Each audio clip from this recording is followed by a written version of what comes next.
O kasi brother, maaga mo nag-asawa, ngayon tuloy.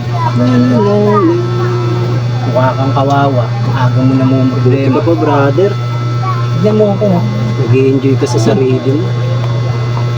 ang ayos-ayos ko tignan, tapos nagagawa ko yung mga gusto mo.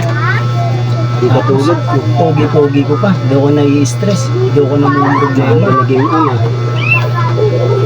Tapos, Tignan mo ako brother, iniwan na kami ng ina ng anak. ayos-ayos ko. Brother and sister, huwag mo muna i-scroll.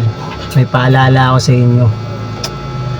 Mga brother and sister, bago nyo pasukin ang responsibilidad,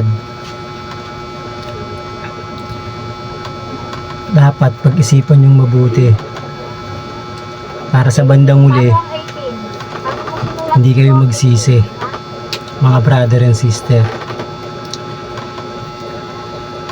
Please follow and comment and share. Salamat.